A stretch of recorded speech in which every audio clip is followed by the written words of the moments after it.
अस्सलाम वालेकुम स्टूडेंट्स। आज पीपीएससी का लेक्चर नंबर 11 लेकर मैं आया हूँ। जैसा कि आप जानते हैं कि जॉब्स जो हैं वो काफ़ी करीब आती जा रही हैं, तो इसलिए अपनी तैयारी जो है वो और ज़्यादा उसको तेज़ कर लें। तो आज हम लेक्चर नंबर 11 को स्टडी करेंगे। और आप जानते हैं कि मैंने जो 11 की फ़िज़िक्स है उसके जो इम्पोर्टेंट पॉइंट्स हैं उनको मैं वो स्टडी कर रहा हूँ, तो आज उसी को लेकर हम चलेंगे। तो आज हमारे पास जो इम्पोर्टेंट पॉइंट्स होंगे वो ये हैं। सबसे पहला पॉइंट है, if tension T is equal to zero और T less than is equal to zero. यहाँ पर जो टी है वो हमारा टेंशन है। अगर टेंशन किसी स्ट्रिंग में ज़ीरो हो जाती है या ज़ीरो से कम हो जाती है, दैन जो स्ट्रिंग होती है वो क्या करती है, टूट जाती है। तो फिर जो पार्टिकल है वो सर्कुलर पाथ में मूव नहीं करता। अगर आपने एक स्टोन को रस्सी के साथ बांध के आप घुमा रहे हैं और रस्सी की जो टेंशन है वो अगर ज़ीरो हो जाए या उसकी ज़ीरो से कम हो जाए, फिर वो क्या करेगा, स्टोन वो रस्सी से टूट जाएगा और फिर वो सर्कुलर पाथ को छोड़ के बल्कि लीनियर पाथ में मूव करना शुरू कर देगा। तो इसकी एक्सप्लेनेशन है, the meaning of slacks is broken. Slacks का मतलब है broken. If T is equal to zero then it means tension becomes zero, so it will not bound the attached particle and the particle will be free to move। पहले क्या था कि वो जो रस्सी थी वो बंधी हुई थी और उस पार्टिकल उसके साथ बंधा हुआ था, तब रस्सी में टेंशन थी, तो पार्टिकल क्या था, रस्सी के साथ बाउंड था। लेकिन जब अगर फॉर एग्जाम्पल टेंशन ज़ीरो हो जाती है तो फिर क्या करेगी, रस्सी टूट जाएगी और जो पार्टिकल है वो जो पहले बाउंड था वो फिर क्या हो जाएगा, फ्री हो जाएगा। पहले हम बाउंड है उसको करके सर्कुलर पाथ में मूव करवा रहे थे, अब चूंकि वो फ्री हो जाए तो इसलिए वो सर्कुलर पाथ को छोड़ के स्ट्रेट लाइन मूव करना शुरू कर देगा। For example bob attach with string, ये इसकी एग्जाम्पल है। Then if the tension is equal to zero then bob will not move in circular path, rather it will move in a straight line. Next इसका important point है, the kinematics is the effect while dynamics is both cause and effect. जो kinematics, ये जो physics की branch है, mechanics की branch है, ये हमारा इफेक्ट होता है और जो डायनामिक्स होता है ये काज इफेक्ट दोनों होते हैं। For example the reason is that the study of motion is very broader. जैसे कि आप जानते हैं कि बड़ी बड़ी कम्प्लेक्स टाइप की जो मोशन होती है वो हमें मिलती है, तो इसलिए जो मैकेनिक्स है वो एक बहुत बड़ी ब्रॉडर ब्रांच है। And some motions are very complex, so in order to ease the situation we have divided the motion into two branches, kinematics and dynamics. In kinematics we study only the effect of motion। मतलब अगर body move कर रही है तो हम सिर्फ ये देखेंगे कि वो मूव कर रही है तो उसकी स्पीड में क्या चेंज आएगा, उसकी वेलोसिटी में क्या चेंज आएगा, उसका एक्सेलरेशन क्या प्रोड्यूस होगा, उसका डिस्प्लेसमेंट क्या होगा। हम सिर्फ इफेक्ट्स को देखते हैं, हम काज को ये नहीं देखते। हम ये नहीं देखते कि उसको कौन मूव करवा रहा, हम बस ये देखते हैं कि वो मूव कर रही है तो उसमें क्या उसकी प्रॉपर्टीज, हम सिर्फ उसको स्टडी करते हैं। For example the cause of motion is force. जो मोशन का जो काज है वो हमारा फोर्स होता है, but in kinematics we study the effect. क्योंकि काइनेमैटिक्स से हम काज को इफेक्ट ने स्टडी नहीं करते, लिहाजा काइनेमैटिक्स में हम फोर्स को स्टडी नहीं करेंगे। Which are produce due to the cause force, the effects of cause force are velocity, speed, acceleration, distance and displacement. ये सारे हमारे पास क्या होते हैं, ये सारे हमारे पास इफेक्ट होती हैं और जो फोर्स होती है वो हमारे पास काज होता है। While dynamics is more concise branch because here we study both causes and effects. तो आप कह सकते हैं कि जो डायनामिक्स है वो हमारी ज़्यादा अच्छी ब्रांच है क्योंकि यहाँ पर हमें ज़्यादा डिटेल से स्टडी करने को मिलती है। काइनेमैटिक्स में हम सिर्फ और सिर्फ इफेक्ट्स को स्टडी करते हैं, यहाँ पर इफेक्ट्स और काज दोनों को स्टडी करते हैं। तो dynamics is more concise branch होती है। Hence for complete study of motion we study dynamics. अगर आपको कंप्लीट स्टडी करनी है मोशन की तो फिर आपको क्या करना पड़ेगा, डायनामिक्स को स्टडी करना पड़ेगा। The examples of contact forces are tension. Contact forces क्या होती है कि दो बॉडीज के जब आपस में टच हो तब जो फोर्स होती है उनको हम कहते हैं कंटैक्ट फोर्सेज। और tension, normal reaction, spring and friction, ये सारी किसके एग्जाम्पल्स है, कंटैक्ट फोर्सेज की। यहाँ पर दो बॉडीज का आपस में टच करना जरूरी है। While examples of non-contact forces are gravitational force, जो नॉन कंटैक्ट फोर्स है वो हमारी क्या होती है, ग्रेविटेशनल फोर्स होती है, इलेक्ट्रोमैग्नेटिक फोर्स या होती है,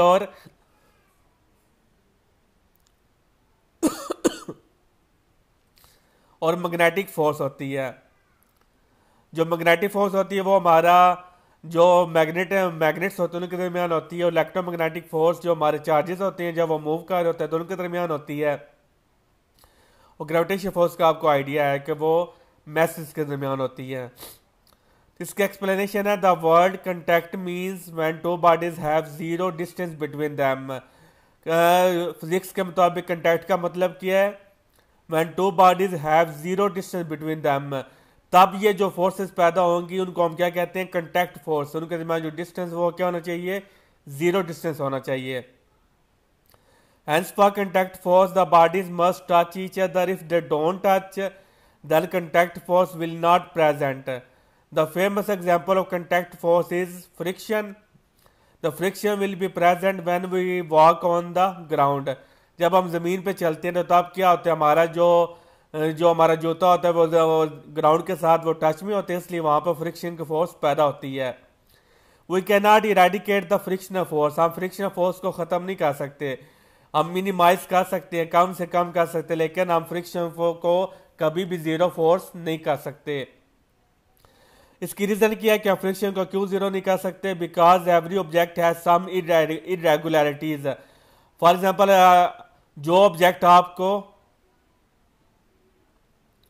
अब फॉर एग्जांपल नॉर्मल सिचुएशन में आपको ऑब्जेक्ट ऐसा नजर आएगा, ठीक है, कि बिल्कुल प्लेन नजर आएगा, लेकिन जब आप माइक्रोस्कोप से देखेंगे तो तब आपको ऑब्जेक्ट ऐसा नजर नहीं आएगा, बल्कि तब आपको ऑब्जेक्ट में ये खुरदरापन आपको क्या करेगा, नजर आएगा ऐसे। तो ये हर ऑब्जेक्ट जो हमें प्लेन नजर आते हैं लेकिन वो रियलिटी में प्लेन नहीं होता, बल्कि उसमें क्या होता है, ये इरेगुलरिटीज होती है, ये खुरदरापन होता है। इस वजह से क्या करते हैं, कोई बॉडी फिर मूव करने के लिए वो क्या होती है, उसको एनर्जी वर्क करना पड़ता है, एनर्जी लगानी पड़ती है। तो ये जो इरेगुलरिटीज है इनको हम क्या कहते हैं, इनको फ्रिक्शन कहते हैं, क्योंकि इनकी वजह से जो मूवमेंट होती है वो हमें डिफिकल्टीज महसूस होती है। जो चीज़ें हमें प्लेन नज़र आती हैं वो इन रियलिटी प्लेन नहीं होती, बल्कि हर चीज़ में रेगुलरिटीज मौजूद होती हैं। इस वजह से हम फ्रिक्शन को कभी भी ख़त्म नहीं कर सकते। अब फ्रिक्शन को मिनिमाइज कर सकते हैं, कम से कम कर सकते हैं, लेकिन कभी भी ख़त्म नहीं कर सकते। So we reduce the friction but never be zero. And for non contact force the bodies are not in contact but the force is present. तो नॉन कंटैक्ट का जो हमारा केस होता है उसमें बॉडीज आपस में कंटैक्ट में नहीं होती, लेकिन फिर भी फोर्सेस क्या होती हैं, प्रेजेंट होती हैं। फॉर एग्जांपल, ये कोई ऑब्जेक्ट है या बॉल है, इसको आप क्या करते हैं, ऊपर आप ये इसको आप जमीन से ऊपर फेंकते हो, ये हमारा ग्राउंड है। अब देखिए ग्राउंड और जो बॉल या हमारा ईंट है, ये इन दोनों के मान ये फासला डिस्टेंस मौजूद है, ये आपस में कंटैक्ट में नहीं है, लेकिन फिर भी इनके दरमियान कौन सी फोर्स मौजूद होती है, ग्रेविटेशनल फोर्स, जिसको हम क्या कहते हैं, वेट की फोर्स, वो मौजूद होती है। तो ये क्या होती है, ये हमारी नॉन कंटैक्ट फोर्स होती है। नेक्स्ट पॉइंट है, the string have different values of tension. Her string की डिफरेंट वैल्यूज ऑफ टेंशन होती है, ये नहीं होता कि सभी स्ट्रिंग की जो टेंशन सेम होती है। तो जब हमारे पास डिफरेंट जो स्ट्रिंग्स मौजूद होती हैं तब हमने जो क्योंकि टेंशन हमारी फोर्स होती है, तो फिर हम डायरेक्शन कैसे लेंगे।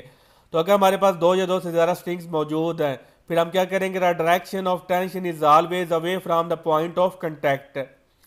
फॉर एग्जांपल, ये हमारे एक रस्सी है और इसके साथ ये क्या किया हुआ है, ये एक पार्टिकल किया हुआ है, ये अटैच है, ठीक है। तो वो कह रहा है कि जो डायरेक्शन ऑफ टेंशन है वो is always away from the point of contact. तो ये जो बॉडी है ये रस्सी के साथ इस पॉइंट पे क्या किया हुआ है, इस पॉइंट पे ये आप इस पॉइंट पे जुड़ा हुआ है, तो इसको हम क्या कहते हैं, इसको पॉइंट ऑफ कंटैक्ट कहते हैं। तो पॉइंट ऑफ कंटैक्ट से क्या होनी चाहिए, टेंशन की डायरेक्शन अवे होनी चाहिए, मतलब पॉइंट ऑफ कंटैक्ट ये है, तो इसके इससे दूर क्या होता, ये वाली इसकी डायरेक्शन होगी अवे, क्योंकि इससे दूर जा रही है। अगर हम ये डायरेक्शन ले लें तो ये होती है टू वर्ड्स, लेकिन हमने क्या लेनी है, हमने अवे लेनी है, तो इसलिए जो डायरेक्शन होगी वो सिर्फ और सिर्फ हमारी अवे वाली होगी।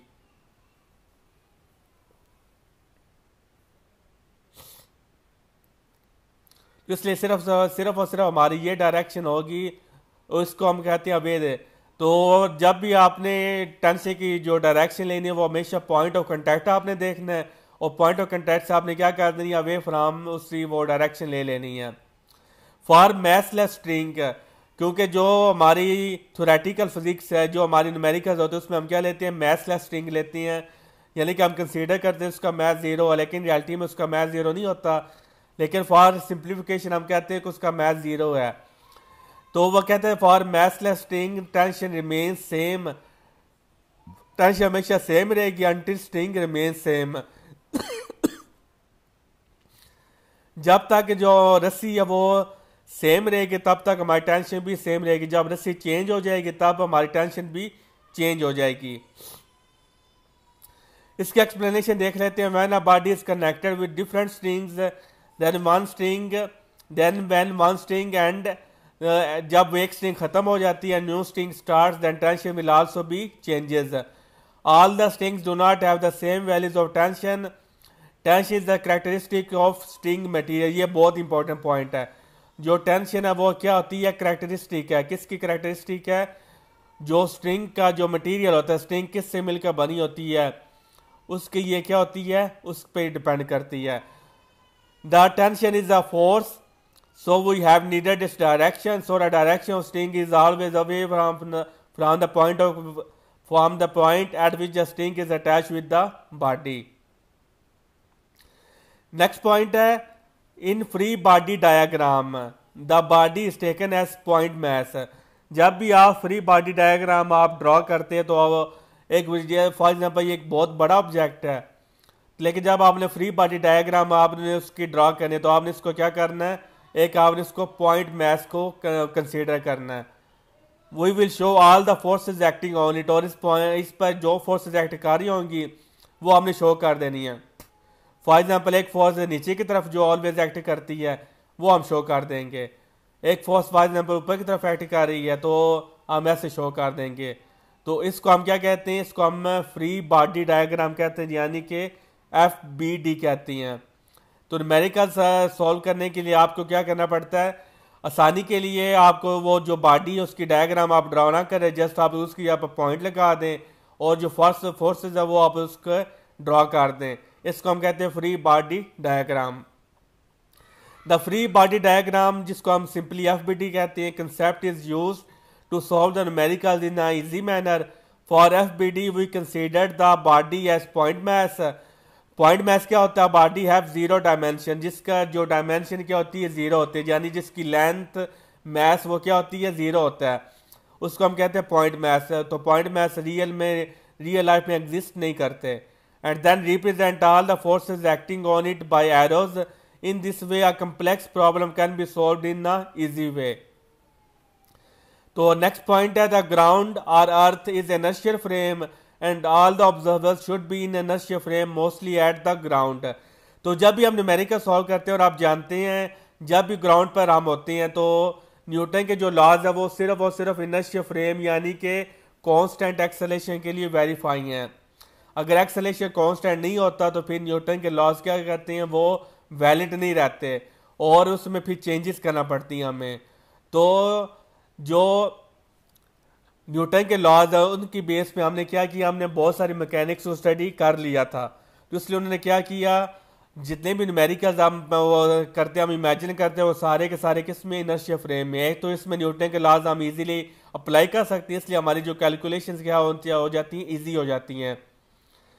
तो और मोस्टली हम सारे कहाँ पे लेते हैं, ग्राउंड पे, क्योंकि ग्राउंड को हमने क्या कंसीडर किया हुआ है, इनर्शियल फ्रेम हमने कंसीडर किया हुआ, लेकिन रियलिटी ग्राउंड के वो इनर्शियल फ्रेम नहीं है, क्योंकि इनर्शियल फ्रेम की कंडीशन है कि एक्सेलरेशन जीरो होता है, लेकिन जो ग्राउंड है वो जब मूव करती है, क्योंकि वो सर्कल में मूव कर रही है, तो आप जानते हैं सर्कल में कोई भी बॉडी मूव करती है तो उसका सेंटीमीटर एक्सेलरेशन मौजूद होता है, यानी वो बॉडी उसका एक्सेलरेशन जीरो नहीं होता बल्कि उसमें एक्सेलरेशन मौजूद होता है। और ग्राउंड क्या कर रही है, सूरज के गिर रिवॉल्व कर रही है, इट मीन्स ग्राउंड में भी एक्सेलरेशन प्रोड्यूस होता है, लेकिन फॉर सिंप्लीफिकेशन हमने ग्राउंड को क्या कंसीडर किया हुआ है, इनर्शियल फ्रेम कंसीडर किया हुआ है।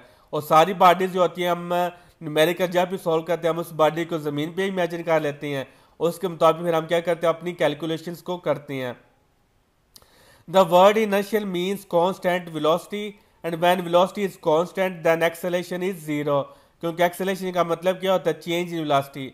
तो जब वेलोसिटी कांस्टेंट होती है मतलब उसमें चेंज नहीं आ रहा, तो मतलब उसका एक्सेलरेशन क्या होगा, जीरो होगा। Hence in inertial frame the acceleration is zero, तो यानी कि इनर्शियल फ्रेम में फिर एक्सेलरेशन क्या होगा, जीरो होगा। इन reality the earth is not inertial frame but since it's acceleration is very small, क्योंकि बॉडी के जो अर्थ की स्पीड इतनी ज़्यादा तेज़ नहीं है, उसमें जो चेंज इन वेलोसिटी वो स्मॉल है, तो इसलिए हम इसको for easiness to solve the problems we have considered that the earth is inertial frame, क्योंकि जो एक्सेलरेशन प्रोड्यूस हो रहा है वो बहुत स्मॉल प्रोड्यूस हो रहा है, इसलिए हम इसको इनर्शियल फ्रेम कंसीडर कर सकते हैं। क्योंकि जो हमारा जो रिजल्ट आते हैं वो मैक्सिमम जो 100% के करीब करीब आते हैं, क्योंकि एक्सेलरेशन जो प्रोड्यूस होता है वो वेरी वेरी स्मॉल प्रोड्यूस होता है। In inertial frame the calculations are easy, that's why we use inertial frame. Non inertial frame में कैलकुलेशंस करना डिफिकल्ट हो जाता है। And you know motion is relative, आप जानते हैं मोशन रिलेटिव होती है। आप ये नहीं कह सकते कि कोई बॉडी रेस्ट में है या मूव कर रही है। अगर आपने बताना है कि कौन सी कोई बॉडी रेस्ट में है, तो उसका कोई ना कोई ऑब्जर्वर होगा, उसके रिस्पेक्ट से वो बॉडी रेस्ट में होगी या मूव कर रही होगी। तो जैसे क्या एक फेमस एग्जांपल है कि आप गाड़ी में बैठे हो, गाड़ी चल रही है, तो गाड़ी में जो आप बैठे पैसेंजर्स हैं वो एक दूसरे के लिहाज से क्या होते हैं, रेस्ट में होते हैं। क्योंकि मोशन की जो डेफिनेशन ये होती है कि पोजीशन चेंज होनी चाहिए, लेकिन आप पोजीशन चेंज नहीं कर रहे, वो भी अपनी सीट पे बैठे हो और आप भी अपनी सीट पे बैठे हो, तो इट मीन्स आप दोनों एक दूसरे के लिहाज से क्या है, रेस्ट में है। लेकिन जो बाहर वाला ऑब्जर्वर है उसके रिस्पेक्ट से आप क्या कर रहे हो, पोजीशन चेंज कर रहे हो, तो यानी कि उसके रिस्पेक्ट से आप क्या कर रहे हो, मोशन में है। तो लिहाजा मोशन इज रिलेटिव होती है, मोशन एब्सोल्यूट नहीं होती। इसके लिए मोशन को बताने के लिए आपको ऑब्जर्वर की जरूरत होती है। A body can be at rest and in motion simultaneously because it is totally depends on the observer observing the motion. For one observer the body is at rest, but for other observer the same body is in motion. For example, you are sitting in a bus, so you will be at rest according to the observers sitting in bus, because in physics if you are not changing position with respect to observer then you are at rest, but the observer standing outside the bus you are in motion because you are changing position with respect to him. Hence from above discussion we have seen that in order to study motion there must be an observer, and in America's problem the observers are in inertial frame mostly on the ground. क्योंकि motion को study करने के लिए हमें observer की जरूरत होती है, और फिर हम क्या करते हैं, आसानी के ऑब्जर्वर को हम इनर्शियल फ्रेम में हमेशा वो लेते हैं ताकि हमारी जो कैलकुलेशन वो आसान हो जाए। ये बहुत इंपॉर्टेंट पॉइंट है। If net is equal to zero then acceleration वो भी क्या होगा, जीरो होगा। This is called Newton first law of motion.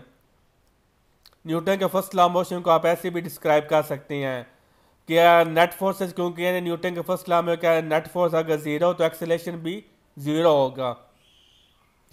When resultant of forces acting on a body is zero then it is called equilibrium.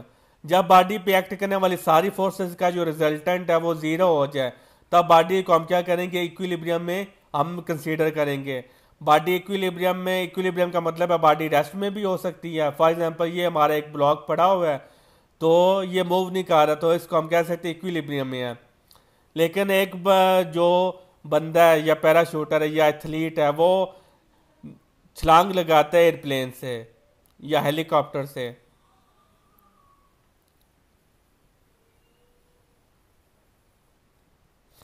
तो ये क्या करता है, वो छलांग लगाता है नीचे की तरफ, तो वेट है कि उस पर जो फोर्स है वो नीचे की तरफ एक्ट करती है, और जो फ्रिक्शन फोर्स है वहाँ की जो रेजिस्टेंस है वो ऊपर की तरफ एक्ट करती है। क्योंकि फ्रिक्शन क्या कहती है कि आपने मूव नहीं करना, अगर बॉडी नीचे की तरफ मूव कर रही है तो फ्रिक्शन ऊपर की तरफ लगेगा, क्योंकि फ्रिक्शन चाहती है कि आप मूव ना करें। तो जब ये दोनों फोर्सेज आपस में इक्वल हो जाएंगी तो आप जानते हैं when two equal in force is equal in magnitude but opposite direction is equal to zero, तो उसका रिजल्टेंट क्या होता है, जीरो होता है। तो जब इस बॉडी पे दोनों की फोर्सेज इक्वल हो जाएंगे तब बॉडी क्या करेगा, यूनिफॉर्म वेलोसिटी से क्या करेगा, नीचे की तरफ मूव करेगा। तो यूनिफॉर्म वेलोसिटी से वो मूव कर रही है और इसके पास जो रिजल्टेंट ऑफ फोर्स वो क्या है, जीरो, तो हम तब भी कहेंगे बॉडी इक्विलिब्रियम में आ गई है। For constant mass F is equal to M में रिलेशन इज ट्रू। जब मैथ कांस्टेंट होता है तब ये रिलेशन क्या होता है, हम ट्रू होता है, हम इसको यूज कर सकते हैं। But when math is variable, जब मैथ हमारा वेरिएबल होता है, for example in rocket motion में आप जानते हैं कि डिफरेंट वो जो सिलेंडर्स वो हम यूज़ करते हैं, तो जब एक सिलेंडर ख़त्म हो जाता है तो फिर दूसरा जो इंजन है वो स्टार्ट हो जाता है, दूसरा इंजन जब ख़त्म हो जाता है फिर तीसरा इंजन स्टार्ट होता है। तो जैसे जैसे उसके इंजन ख़त्म होते जाते हैं उसका मैथ क्या हो जाता है, कम हो जाता है, यानी कि उसका मैथ में चेंज आ रहा है। देन फिर हम इस F is equal to M हम थ्रू आउट जो पूरी जो रॉकेट मोशन उसके लिए हम नहीं लगा सकते हैं। हाँ, पर्टिकुलर वो फॉर एग्जाम्पल यहाँ से मूव किया है और यहाँ तक आया है, लेट्स सपोज, तो पहला जो इसका इंजन है वो यहाँ पे ख़त्म हो गया, दूसरा इंजन उसका यहाँ पे ख़त्म हो गया, तीसरा इंजन यहाँ पे ख़त्म हो गया, चौथा इंजन यहाँ पे ख़त्म हो गया। तो यहाँ से लेकर यहाँ तक आप पूरी जो मोशन को स्टडी करने के लिए आप F is equal to M में आप नहीं लगा सकते, क्योंकि ये रिलेशन क्या होता है, कांस्टेंट मैथ्स के लिए है। अब देखिए जब यहाँ पर आएगा उसका मैथ्स चेंज होगा, जब यहाँ पे आया मैथ्स और चेंज हो गया, जब यहाँ पे आया मैथ्स और चेंज हो गया, तो यानी उसका मैथ्स कंटिन्यूसली चेंज हो रहा है। और ये जो मैथ्स हो ये फार्मूला ये कांस्टेंट मैथ्स के लिए है। तो अगर आप यही लगाने पे जिद कर रहे हैं तो फिर आप क्या कर सकती हैं, इस इंटरवल के लिए आप मैथ्स लगा से ये फार्मूला लगा के वो कैलकुलेट कर लें, फिर इस इंटरवल के लिए आप फिर फार्मूला लगा लें, इस इंटरवल के लिए फिर फार्मूला लगा लें, इसके लिए फिर लगा लें और इसके लिए अगेन लगा लें, और फिर सबको क्या कर दें, ऐड कर दें। तो फिर आपके पास यहाँ से लेकर यहाँ तक सारी जो मोशन फिर आप उसकी डिटेल आपके पास आ जाएगी। अब देखिए ये एक लेंथी प्रोसेस और डिफिकल्ट प्रोसेस है कि पहले यहाँ से यहाँ स्टडी करो फिर यहाँ से स्टडी करो, तो इससे बेहतर नहीं है कि फिर हम कोई ये नया फार्मूला होना चाहिए जो वेरिएबल मैथ्स के लिए भी एप्लीकेबल हो। तो वेरिएबल मैथ्स के लिए ये फार्मूला एप्लीकेबल होता है, F is equal to M D V divided by D T plus V D M over D T. This relation is true for both constant masses and for variable masses. तो अगर आपको यह formula आता है फिर आपको यह formula लगाने याद करने की जरूरत ही नहीं है, तो फिर आप ये फार्मूला याद कर लें, चाहे कांस्टेंट मैथ्स हो चाहे वेरिएबल मैथ्स हो, तब भी ये दोनों सिचुएशन के लिए क्या है, ये एप्लीकेबल है। कैसे, ये जो फर्स्ट टर्म है ये कांस्टेंट मैथ्स के लिए, यहाँ पर एम कांस्टेंट है, वेलोसिटी चेंज हो रही है, यहाँ पर भी देखो एम कांस्टेंट है और ए का मतलब चेंज इन वेलोसिटी, तो जो फर्स्ट टर्म है वो इसको रिप्रेजेंट कर रही है। अब जो सेकंड टर्म है यहाँ पर जो वेलोसिटी कांस्टेंट है और जो मैथ्स वो क्या हो रहा है, वो चेंज हो रहा है।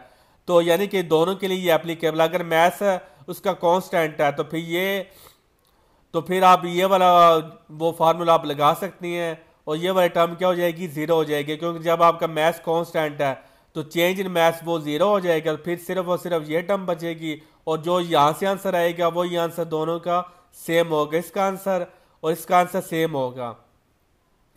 तो इसलिए आप कह सकते हैं this is called the real form of Newton second law of motion.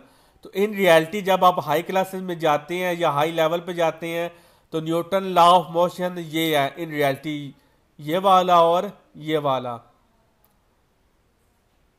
तो असल में न्यूटन लॉ ऑफ मोशन ये है और ये छोटी क्लासेस में हम इसको पढ़ते हैं for simplification. The F is equal to M में relation is found in lower class level books but in reality the above relation is Newton second law of motion. ये वाला जो रिलेशन इसको ये रियलिटी में यही न्यूटन का second law है। छोटी बुक्स में आप F is equal to M में न्यूटन का सेकंड लॉ पढ़ते हैं, लेकिन बड़ी क्लासेस में वो फेल हो जाता है। According to Newton third law, बहुत इंपॉर्टेंट पॉइंट है, action and reaction acts on different bodies. यहाँ पर आपके जो मिसकंसेप्ट हैं वो आपके इंशाल्लाह ताला क्लियर हो जाएंगे। न्यूटन का जो थर्ड लॉ कहता है कि एक्शन और रिएक्शन डिफरेंट बॉडीज पे होने चाहिए। फॉर एग्जाम्पल अगर ये बॉडी है, ये बुक है और ये किस पे पड़ी हुई है, ये टेबल पे पड़ी हुई है, ये एक टेबल पे रखी हुई है, ये उसकी टांगें हो गई और ये उसकी दूसरी टांग हो गई। तो ये एक टेबल है, अच्छा बन गया,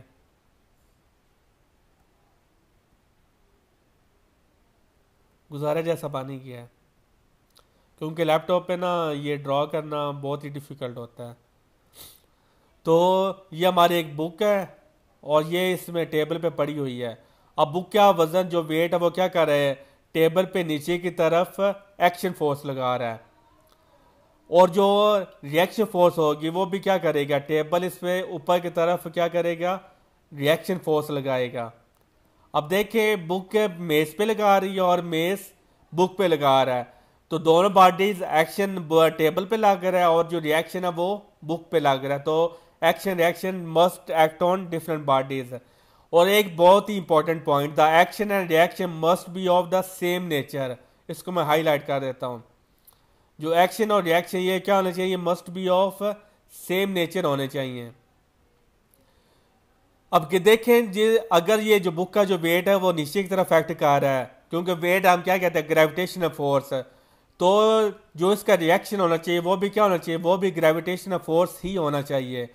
तो जो ज़मीन है वो क्या कर रही है, बुक को नीचे की तरफ खींच रही है, ग्राउंड है वो बुक को नीचे की तरफ खींच रही है, उसके रिएक्शन के तौर पे ये जो बुक है वो भी क्या कर रही है, ज़मीन को ऊपर की तरफ खींच रही है। बात को समझिए।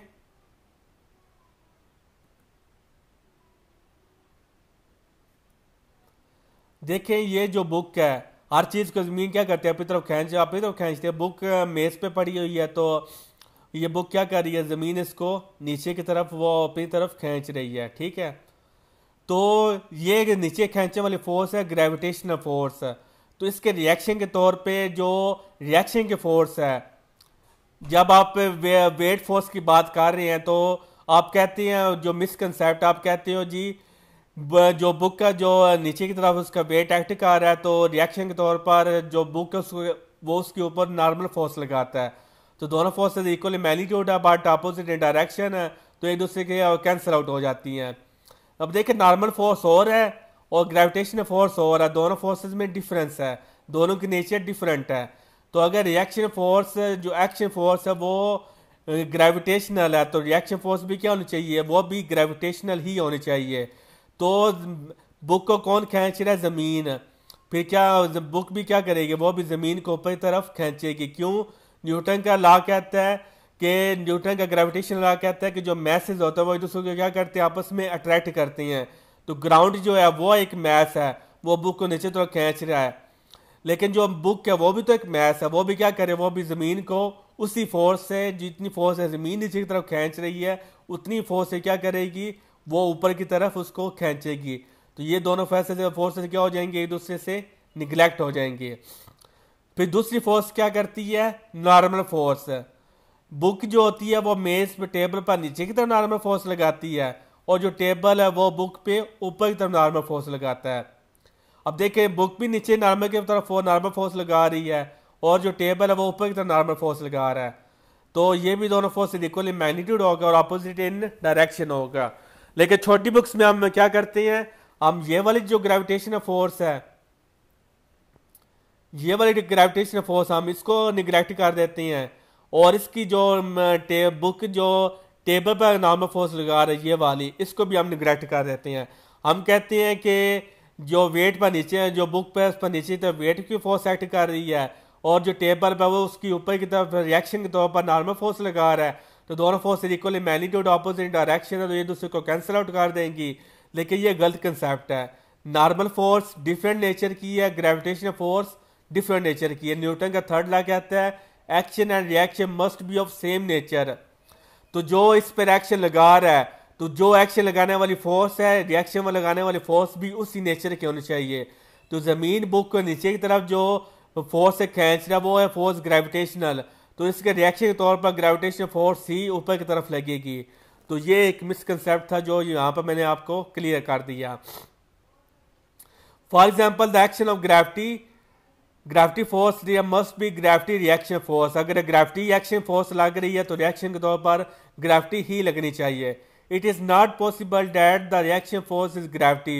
ये पॉसिबल नहीं है कि जो रिएक्शन फोर्स वो ग्रेविटी हो, एक्शन फोर्स ग्रेविटी हो, और जो रिएक्शन फोर्स वो क्या होनी चाहिए, वो नॉर्मल। ऐसे पॉसिबल नहीं है।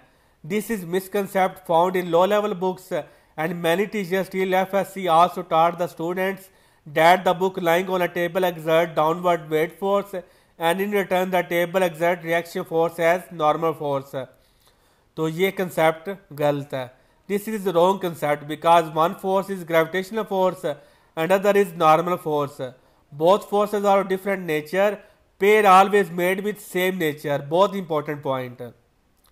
जो पेड़ होता है वो भी क्या होता है, सेम नेचर का बनता है। ये तो नहीं होता कि इंसान की शादी गधे से हो जाए, इंसान की शादी जानवर से हो जाए, इंसान की शादी इंसान से होगी। तो पेड़ हमेशा क्या बनता है, सेम नेचर का बनता है।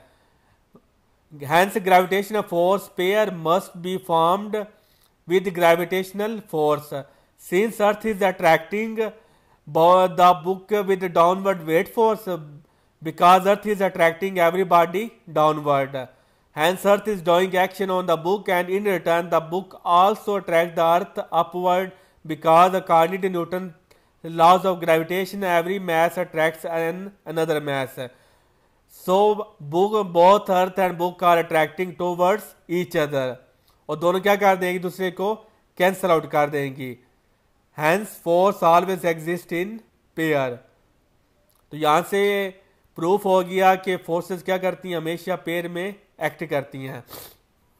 इसी बात पे आप जो सेंटीपीटल फोर्स वाली बात है, आप कहते हैं जो सेंटीपीटल फोर्स है वो अंदर की तरफ लगती है, और जो सेंट्रीफ्यूगल फोर्स है वो क्या करती है, वो बाई की तरफ लगती है।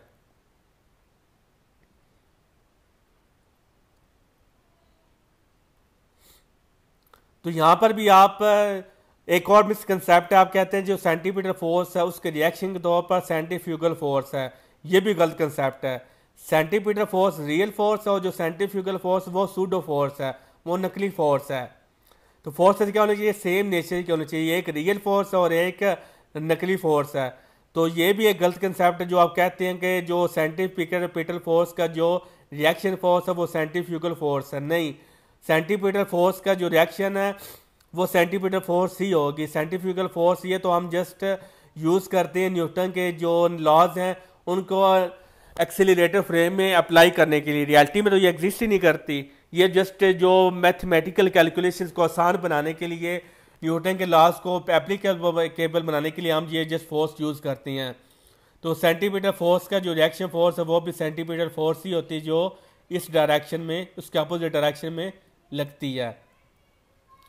क्योंकि फॉर एग्जाम्पल देखो, अगर ये